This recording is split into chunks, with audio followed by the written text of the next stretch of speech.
Headlights hit the guardrail and the scream comes from the river first. Metal shrieks. Water booms. Fog rolls like breath from a throat too big to be human. Grace Walker grips the dash while Ben Carter yanks the handbrake and the pickup fishtails to a stop. Glass rattles. The bridge trembles. Down below, a shape rises from the current, taller than the cedar trunks, dripping black water and riverweed. Grace whispers, "Please let it be a stump." Ben says, "Stay in the truck." The shape turns. Eyes catch the beams like amber coins. It hauls a dented lockbox from a half-sunk car. The lid bends. It sniffs the night like it knows a name. Rocks clack against steel. A wet footprint forms on the planks above them. The fog closes, hungry and cold. Grace says, "It took something." Ben says, "It saw us." The shape steps off the bridge and the water swallows it whole. Then from the dark bank, 3 slow knocks answer the engine's ticking. What else did it come to claim? Silence weighs on the cab while rain ticks like a slow clock. Grace keeps the engine idling so the heater can fight the damp. Her hands shake, but she refuses to leave. Ben says, "It saw us. It let us stay." The road is empty except for the fog that breathes in and out like a living thing. Grace looks at the bridge and hears the knocks again, softer now, like a warning whispered through wood. She wants proof, but fear knots her gut. She thinks of Lily asleep, the window latch she checks twice every night. Ben lifts the lockbox a fraction and winces at the bent metal. Something inside thumps once hollow and sure. Grace says, "If we open it, we can't pretend." The heater wheezes and the lights dim for a beat. From the river, a splash answers the thought. What did the water tell them to leave alone? They drive off the bridge slow, tires whispering over wet seams. The town waits up the hill with one lit diner and a closed bait shop sign creaking. Grace keeps glancing at the rear view as if the fog will sit in the back seat. Ben says sheriff will call it junk and panic. She thinks of Elias, who speaks of debts the river keeps. She thinks of promises she made at a graveside. The lockbox ticks as water seeps from the hinge onto a rubber mat. The smell is old metal and river rot. Streetlights smear on the windshield like long claws. Grace says, "We are not crazy." Ben answers, "We need someone who believes the dark." A siren barks once and cuts. The night feels staged. If the creature wanted them gone, why leave a sign behind? They pull behind the diner out of the wind. Ben spreads a towel and sets the lockbox down like a sleeping animal. Grace studies the bent lid, the scratched initials, the rust at the latch. She hears river noise where there is no river. Ben says, "We pop it, we carry it." She thinks of Lily's lamp, the soft hum she leaves on so nightmares pass by. She thinks of promises broken by storm. The padlock is twisted, almost open, as if a larger hand chose not to finish the job. Grace breathes once, twice, and rests her fingers on cold steel. The metal is warmer than it should be, as if it remembers hands. Ben whispers, "On 3, somewhere, a trash can lid clatters, and then all sound stops. Who else is listening this close to morning?" The lid lifts a finger's width, and the smell turns the air thick. Paper, river, old grief. Grace sees a flash of ribbon, and something like a charm on a string. Ben says, "Names." The word hangs heavy. The box knocks once from inside. No wind to explain it, just that slow, patient beat. Grace lets the lid fall shut. Her heart answers in the same rhythm. She hears 3 knocks again, not from the box, but from somewhere beyond the alley, spaced like a ritual. Ben swallows and locks his jaw. The sky at the edge of town is turning the color of steel. Grace says, "It took something from the river and brought it back to the land." She stares at the lid and knows the next step will cost. What price does the river take when the debt is called? The first knock hits the diner wall like a gunshot, and the lights flutter. Grace grabs the lockbox and runs, boots splashing through alley puddles. Ben says, "Back door." Now, a shadow moves against steam and neon, too tall, too smooth. Tires hiss on the highway and a siren coughs, then dies. Grace feels heat in her throat and fear in her hands.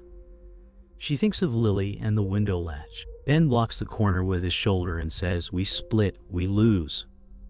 The knock comes again, slower, like counting. The alley breathes river air, though the river is miles off. Her breath breaks into short pieces. She wants proof. She also wants to live. Metal scrapes brick as if the wall has claws. Grace says it is her name it wants. Ben answers, "Or yours." The neon blinks out. The alley goes black. The third knock starts and stops halfway, as if something listened and changed its mind. They burst into the diner where coffee breath fights the fog. The cook stares, then looks away like trouble is a weather report. Grace slides into a corner booth and keeps the box under her feet. Ben says, "Breathe." She does, but her chest still drums. The radio murmurs, flood warnings, and the name of a closed road. A waitress says, "You look like you saw a wreck." Grace answers, "We saw the thing that cleans them." Ben forces a smile that is not a smile. The room is warm, but the window sweats cold. Grace touches the lid and feels a throb, not metal. She thinks of Lila's soft hum and how the dark answered it. Ben says, "We need help. That costs us." She shakes her head and says, "We need truth. That hurts less." The door chimes. No one enters. On the window glass, 3 short streaks slide down, spaced like knocks. The sheriff arrives with wet shoulders and a face that says, "Paperwork, not monsters." Tom Bradley says, "You two stir up calls, you clean them." Grace says, "It pulled a box from a car. It looked at me like it knew my name." Tom smirks and says, "River throws junk. Fear throws stories." He touches the box and flinches as if shocked, then laughs too fast. Control sits on him like a badge he never takes off. He says, "You hand that in." Ben answers. Chain of custody goes both ways. Outside, a truck idles and fog curls under the door like the river has wheels. Tom leans close and lowers his voice. He says, "You want your kid left alone. You stop this tonight." The words land like weight. Grace hears them and tastes metal. If he is this afraid, who does he fear? They meet Elias behind the bait shop where minnows sleep in blue tanks and the air tastes like iron. Elias Crow says, "Debt wakes when the water rises." His voice is gravel rolled in smoke. Grace says, "It took this." She shows the bent lid. Elias does not touch it. He stares like a man reading a headstone. He says, "Your family left names to the river when storms took more than roofs." Ben says, "Names for what?" Elias answers, "For safe return or clean loss." He looks at the trees and adds, "Some things keep ledgers better than Dan." Quartz. The wind shakes the tin sign so it speaks in shivers. Grace says, "What if we refuse the ledger?" Elias says, "Then it collects with interest." He nods at the hills where fog stacks like broken teeth. He says, "If you open it, seal something else shut." Grace drives toward the river while the road narrows and the trees lean in. Ben says, "We can dump it," she says, "or we can follow where it points." The box knocks once, not hard, just certain. She slows by the pullout where cedar roots twist like rope. Her fear is a steady burn now, not a spike. Tom's warning hangs like a hook in her back. Elias's words press like stone. She says, "We find what it took. We take nothing else." Ben nods, jaw tight. The fog thins and the bridge appears, ribs over a black lung. Grace kills the lights and coasts. The river answers with a hiss. She opens the door and hears 3 knocks again, this time farther upstream, like a trail laid in sound. She steps down and makes a choice. If the river keeps accounts, she will read the page. Morning pretends to be kind, laying pale light over the river, as if crime tape were a sunrise. Tyler Briggs waves from the path with a thermos and a grin that says local rescue. He says, "Heard engines. Thought you might need a hand." Grace wants to believe the offer. Ben shrugs like he does not, but he nods anyway. Birds try a song and stop, as if they remembered the script. Tyler leads them to a hidden bend where the current slows and driftwood stacks like ribs. His steps are sure, too sure for fog this thick. He says, "Hunters leave trash here. You'll like what you find." Grace hears river knocks inside the trees instead of the water. The place feels staged, like a trap built from kindness.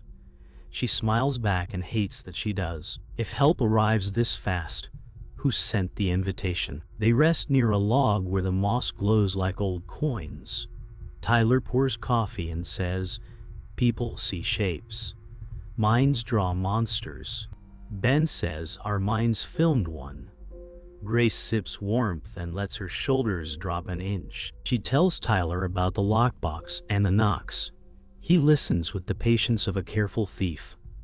Tyler says, "Rivers want what we drop. Sometimes they spit back little gifts." Grace almost laughs.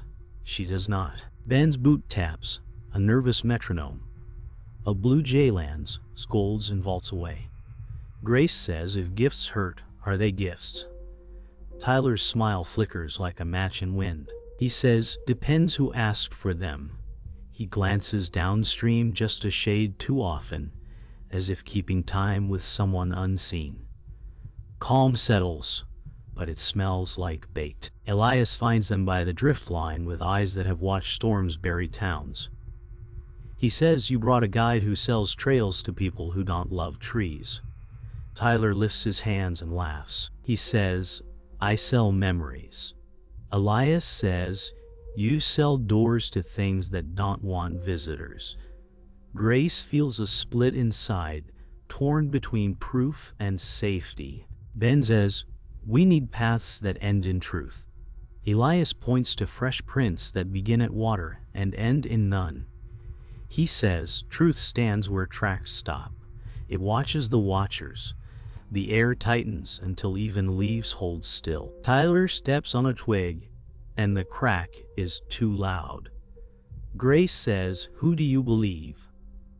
Elias answers, "The thing that doesn't need to speak to own a place." The river seems to lean closer. The trap springs with the sound of boots behind them and the click of a safety coming off. Tyler's grin hardens into something flat. He says, "You wanted proof. Proof pays." 2 figures in camo slide from trees. Faces blank. Ben shifts to cover Grace, but a rifle lifts and he stops cold. Elias does not move at all. Tyler says, "Hand me the box and you get your story. Maybe even your kid left out of it." Grace tastes the threat. She says, "Who told you her name?" Tyler blinks and says nothing. The river knocks once, twice, close. Camo too looks toward the sound and takes a step back. The ground answers with a low groan, as if the forest woke. Ben says, "You don't own this." Tyler says, "No, I rent it out." The third knock lands so near it shakes the air. Chaos moves like weather. A thrown stone hisses past and the camel men flinch. The forest folds, sounds so voices drop out. Grace uses the beat and runs, Ben at her shoulder. Elias stays and whispers to the trees or to something inside them. Tyler shouts, "Get the box," and a gun barks once into fog. Bark explodes near Grace's ear and she stumbles, but does not fall. She feels the weight of the lockbox and also the weight of what it carries. Her mind snaps a line taut. Trust broke here, not at the bridge. Ben says left. They cut through vine and root. The river appears ahead, black, patient, wide. From somewhere behind, 3 measured knocks answer the gunshot. The sound is not warning now. It is a summons. Grace grips the lid and chooses not to open it. Not here. Not for them. What will the river demand when they step to the bank? Morning hangs like bandage over the trees, thin, quiet, and wet. Grace and Ben crouch by the cedars where the knocks faded. Breath steams, then vanishes. Tyler is gone. The Como men are gone. Only trampled fern and a dent in the path remain. Grace says he knew Lily's name. The words scrape. Ben says he should not. Wind carries river smell up the slope, cold iron and old leaves. Her hands remember the box weight and the way it throbbed. She strings the last hours into order and sees the seams. Tyler arrived too fast. Tom warned too hard. Elias did not touch the lid. She hears silence where birds should be. Ben says we walk or we drown. She says we read before we run. She sets the box on a root and listens. Inside, something taps once like a heart that knows her pattern. What truth beats in there with her name? The smell of river mud unlocks a door in her head. Memory walks in uninvited. A kitchen at night. Rain slapped glass and a candle shook. Her mother tied a ribbon to a tiny charm and whispered to a jar. Her father wrote names in a ledger that never left the drawer. Grace said, "Will he come back?" A voice answered, "If the river agrees." Paper rustled like leaves. The jar clinked and the charm kissed glass. Back in the grove, her fingers shake the same way. Ben says, "What do you see?" She says, "Debts, not prayers." She hears her mother again. Softer, older, stubborn. Pay the river and the river pays you. The box lid creaks a hair and the air cools. Inside sits a ribbon she has seen before. It smells of candle smoke and storm nights. The truth lands like a stone. This began at her table. Elias steps from the fog like a page that did not burn. He looks at the box and then at Grace. He does not reach. He says, "You remember?" She nods and hears her pulse. Ben says, "Say it plain." Elias breathes slow. He says, "When the flood took your brother, your house left names and tokens to be weighed. The car last night carried old pledges to keep the ledger clean." Grace says, "It was not theft." Elias says, "It was balance." The trees listen. Her chest tightens and loosens at once. Ben steps closer and waits. Grace says, "It knows me." Elias says, "It knows the book your family wrote." Air thins. Heartbeats stack in her ears. She says, "Does it want Lily?" Elias closes his eyes. He says, "It wants what was promised and what was broken." The words pull the world into a new shape. Sheriff Tom appears at the trail mouth with a radio that does not crackle. He says, "You hand it over and this ends." His tone is calm, clipped, practiced. Grace says, "You knew about the ledger." Tom says, "I know about people." Panic drowns faster than rain. He steps closer and lowers his voice. Hunters pay to chase a story. The story keeps them busy while we keep families quiet. Ben says, "You rent the river like Tyler does." Tom's jaw works. He says, "I keep the town alive." The line twists into pride. He adds, "If the thing gets fed, it does not hunt the school bus." Grace feels the ground tilt under the claim. Elias says, "You feed fear with fear." Tom shrugs like the weather. He says, "Order is mercy." The forest holds its breath. The enemy is not only teeth. It is the net that keeps them treading. Grace lays her palm on the lid and feels the cold turn gentle. She says, no more renting the river. No more trades with shadows. Tom opens his mouth and closes it. Elias nods once as if a bell rang. Ben says, say the goal. She says, we return what was promised, and we take nothing that is not ours. Wind moves through cedar and sounds like pages. The loss is clear now. Proof will be ash. Safety will cost neighbors and pride. She swallows that truth and stands taller. So this was the truth all along, she says, soft and sure. The box stops tapping. Upstream, 3 knocks reply, spaced like a path. Grace lifts the weight and turns toward the river. Fear stays, but it follows her now. Choice leads. The day dims, though the sun is up. Act 5 waits where the water writes. The iron bridge rises from mist like ribs from a chest. Wind slaps the rail and the river growls. Footsteps ring hollow and slow. Grace feels each board answer her weight. Ben says, storm's rolling. Thunder whispers its first warning. She sets the box mid-span and listens to the hum inside the metal. Breath shortens. Hands sting. Tom's cruiser idles at the far end, lights off. Elias waits in the tree line, a shadow that will not cross. Grace says, we give back and we ask back.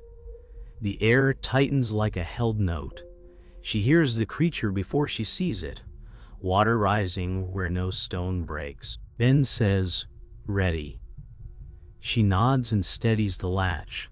The world narrows to wet wood, loud blood, and a silence about to fracture. She lifts the lid as thunder folds closer. The knock that answers is not in the box. It is below. Water bulges like a back, and the shape climbs the sound before the sight. Bigfoot rises, soaked, tall as the truss, eyes amber and steady. It sets one hand on rail, the other open, palm scarred. Grace breathes and says, these were promised. Names, tokens, grief. Her voice shakes but stands. Tom shouts, close the lid. Ben says, let it hear. The creature tilts its head, and the river hushes in a circle around the bridge. Grace lifts a ribbon and a charm. She says, we return what is yours. We ask for a boy who never came home. The wind chills. Bigfoot exhales a sound like a low drum underwater. Control and warning live in it. It is not rage. It is rule. A flash lights the span. Rain starts. The first drops hit like small stones. The river leaps. A log rams the pier and the bridge shudders. Ben loses footing and slides to a knee. Grace grabs his sleeve and the box skids. Bigfoot shifts and catches the lid with a clawed hand, then sets it flat. For a beat, everyone is still. A rifle cracks from the trees where Tyler waits, hungry for proof. The shot slaps the beam and screams into water. Elias shouts, stop. The creature turns its gaze toward the bank. Ben pulls Grace back into his chest and says, I've got you. Another surge hits the span and Ben is yanked toward the gap. He keeps hold of Grace but loses the plank. She screams his name and the river eats the rest. Silence explodes in her head. The cost stands up and writes its number. Grace plants her feet and yanks Ben back with a roar that breaks her voice. He stumbles safe and drops, gasping. Tyler steps from cover, rifle up, grin gone. He says, drop it and step away. Tom draws, torn between orders and panic. Bigfoot lifts the open palm again and waits.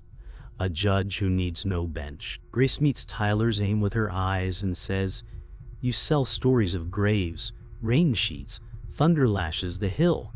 She takes the ribbon and the charm and throws them into the water. They vanish without splash. She says, ledger closed. Bigfoot answers with 3 slow knocks on the beam that shake the bones. Tyler flinches and fires blind. Tom fires too, a reflex with fear for aim. The bullets find only rail and rain. The creature does not move. Judgment is patience and power. Rain softens as if the sky sighed. Bigfoot pushes the lockbox back across the planks with care, and then slides under the rail like a shadow returning to its owner. The river closes, calm on top, strong below. Grace kneels and touches the lid. It is quiet now. Ben sets a hand on her shoulder and does not speak. Tom lowers his weapon, eyes hollowed by doubt. Elias steps onto the span at last and bows his head. Grace says, "We end the renting. We end the lies." No one argues. Water runs from the bolts in slow threads.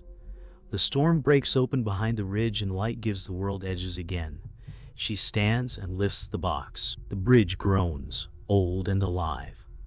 One line remains to carry forward. She says, "We go upstream." The river does not object. Dawn slows the river until it seems to breathe. Mist loosens from the cedars and the bridge stops groaning. Rain drips in patient ticks. Grace stands with the quiet lockbox and lets her lungs learn the new air. Ben leans on the rail and listens for his heartbeat to match the water.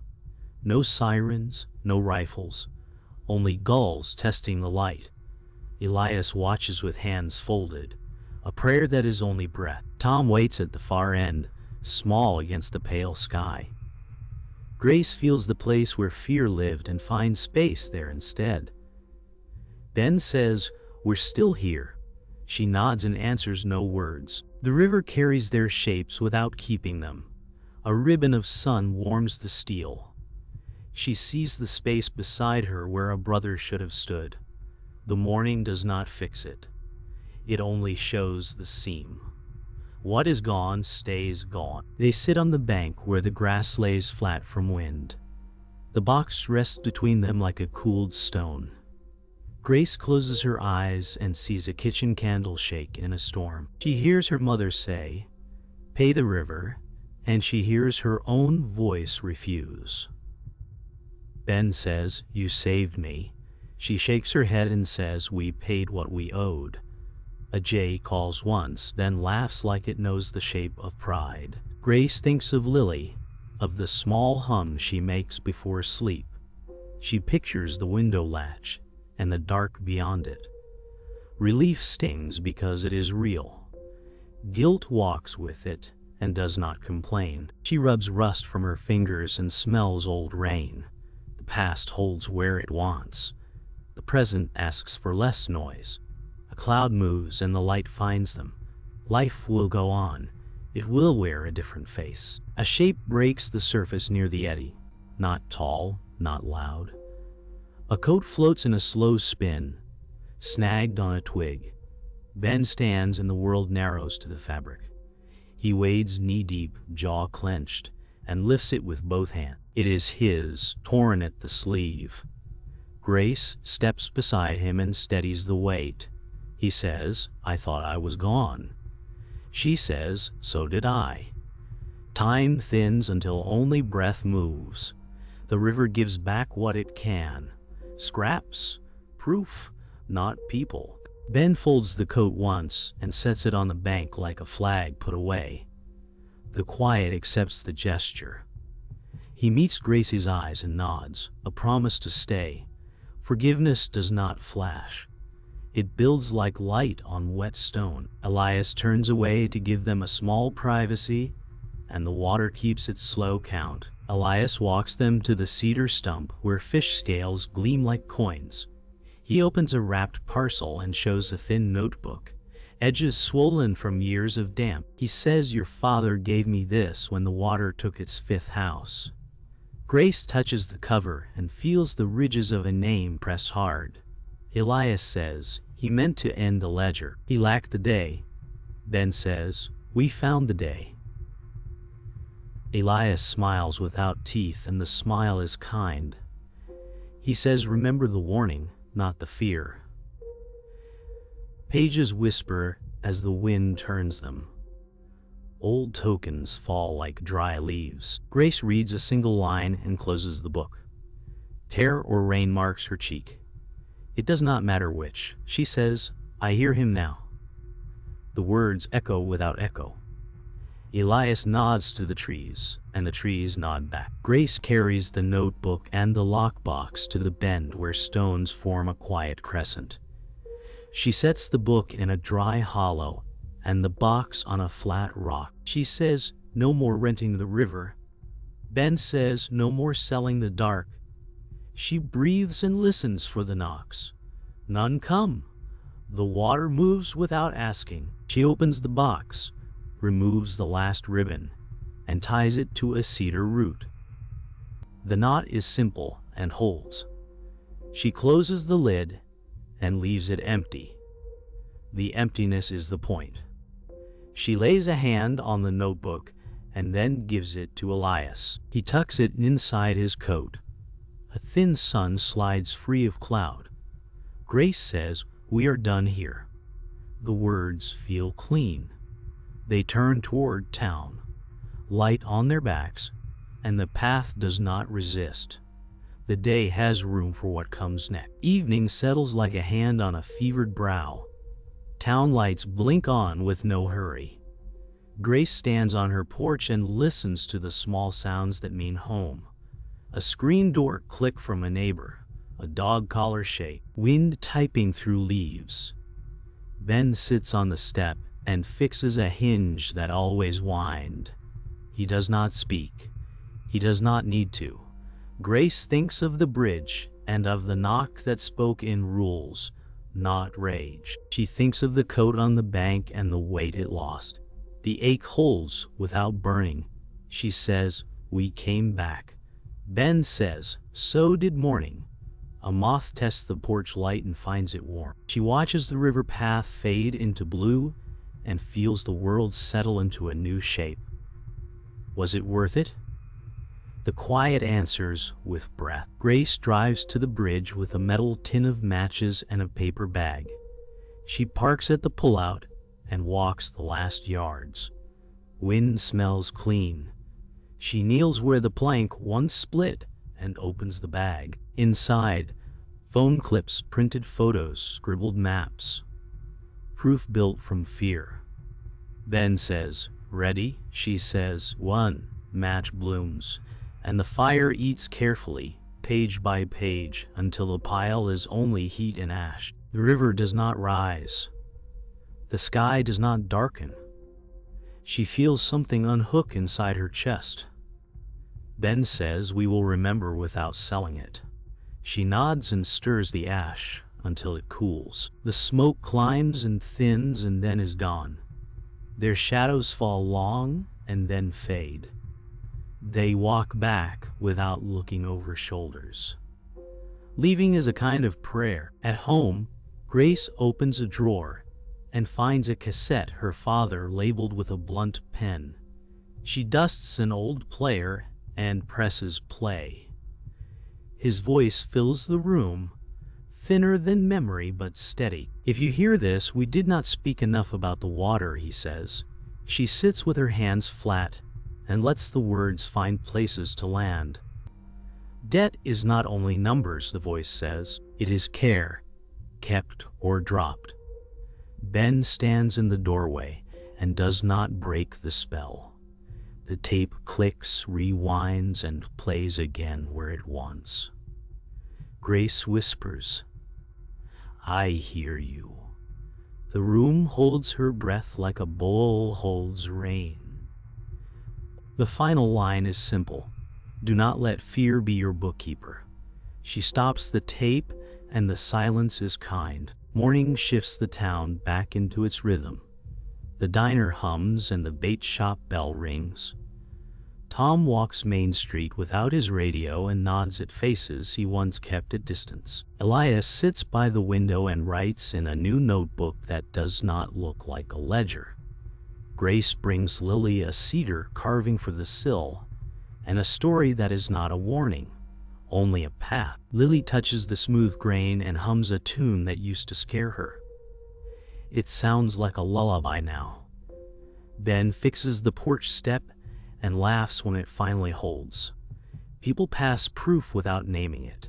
A cloud crosses, then moves on. The day works. The world has edges again.